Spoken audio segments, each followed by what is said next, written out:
A trust is a legal entity created under state law.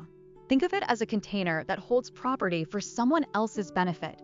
The moment a trust is created, you also create a fiduciary relationship.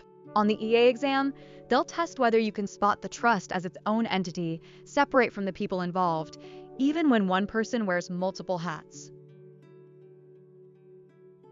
Every basic trust has three key players.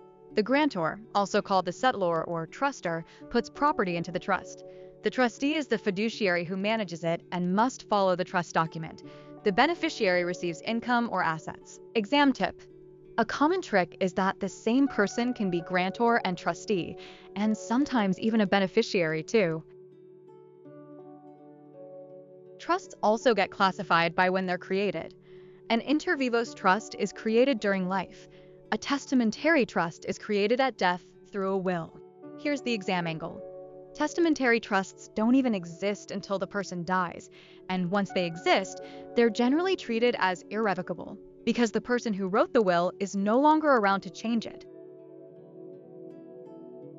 Now the big split: revocable versus irrevocable. A revocable trust lets the grantor keep control and change or cancel the trust.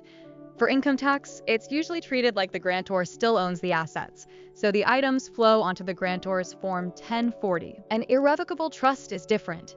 The grantor gives up control, and that loss of control is a major reason it can remove assets from the grantor's estate. Death changes everything. A revocable trust becomes irrevocable when the grantor dies. Same idea with a testamentary trust. Once it springs into existence at death, it's not something the decedent can revise. On the EA exam, watch for wording like "while alive, she could change it," versus "after death, terms are fixed." That's your revocable to irrevocable pivot. Trusts exist for practical control, not just taxes. A parent might want a child to benefit, but not blow the money. So the parent transfers assets to a trust, maybe serving as trustee, and sets distribution rules. A classic fact pattern is grantor sets it up, trustee manages, beneficiary receives. In the Rose example, Rose is grantor, her lawyer is trustee, and both Rose and her grandson are beneficiaries at different stages.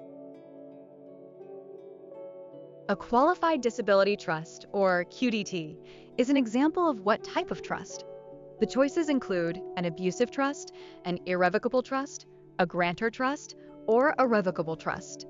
Think about what a disability trust is designed to do, and whether the grantor is meant to keep control. Think about it. The correct answer is an irrevocable trust.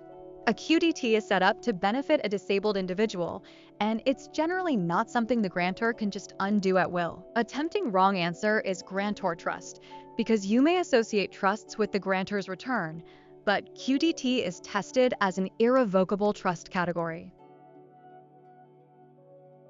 The executor of a decedent's estate has to pick an accounting period for the estate's income tax return.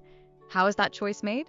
The options include being forced into a fiscal year based on death, choosing calendar or fiscal when filing the first return, needing IRS approval to use a fiscal year, or basing it on the decedent's birth date. Think about it.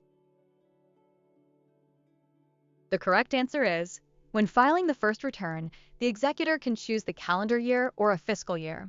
Estates have flexibility that individuals don't. The tempting wrong answer is the one that says the estate must use a fiscal year based on date of death.